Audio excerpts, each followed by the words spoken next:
Alors, chapitre 74, toujours. Pour l'instant, vous allez faire les calculs que je vais vous demander sur ardoise. On va faire un petit peu de multiplication comme ça de tête. Et après, quand vous aurez terminé et que vous aurez bien compris, vous ferez la page 99, la suite de la page du chapitre 74. Alors, on y va. Combien ça fait 4 fois 20? Je rappelle que dans ta tête, ici, tu ne dois pas imaginer 20. Tu n'imagines pas 1, 2, 3, 4, 5, 6, 7, 8, 9, 10, 11, 12, 13, 14, 15, 16, 17, 18, 19, 20. Mais tu imagines 2 barrettes. C'est pas la même chose. Ici, on n'imagine que 2 barrettes. Et on demande combien ça fait 4 fois ces 2 barrettes. Et 4 fois ces 2 barrettes, ça fait 8 barrettes. 8 dizaines et 8 dizaines. On connaît ces dizaines par cœur. C'est 80. Question suivante. Combien ça fait 3 fois 30? Je te laisse quelques secondes pour réfléchir.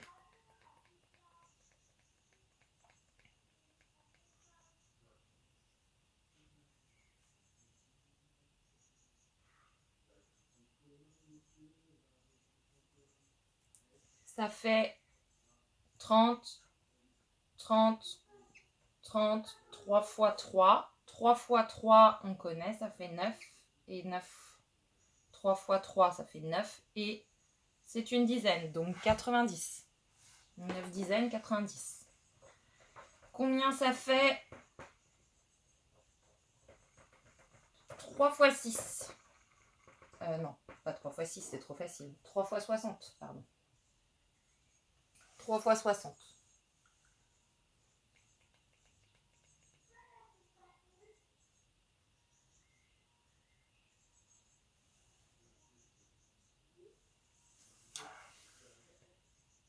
Alors, dans sa tête, on fait 3 fois 6.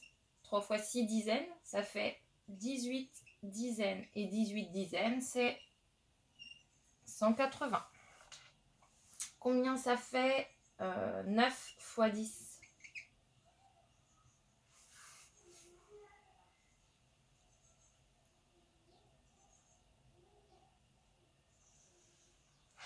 Oui, facile. C'est 9 et une dizaine. Donc une dizaine, encore une dizaine, encore une dizaine. 9 fois une dizaine. 1, 2, 3, 4, 5, 6, 7, 8, 9. Ça fait 9 dizaines. Et 9 dizaines, c'est 90.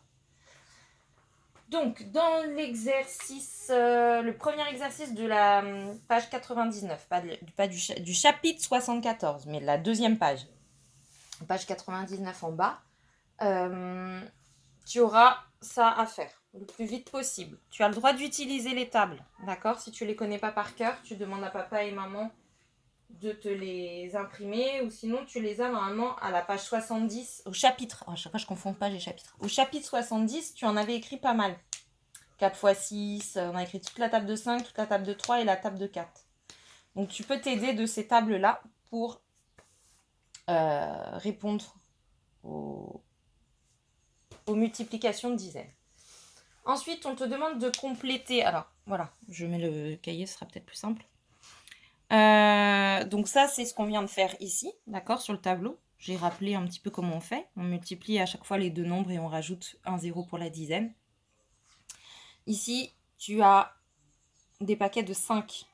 Attention, ce sont des paquets de 5. Ce ne sont pas des paquets de 10, d'accord?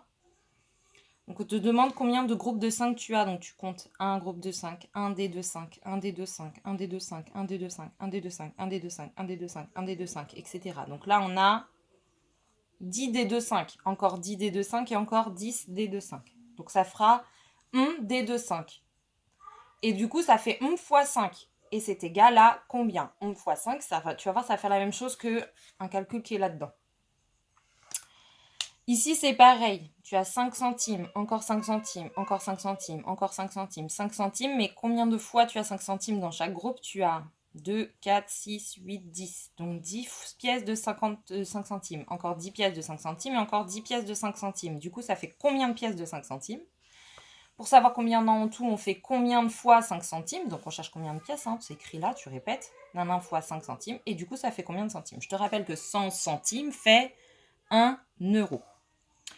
Ensuite, c'est des multiplications. Ça, tu sais le faire. On l'a déjà fait plein de fois.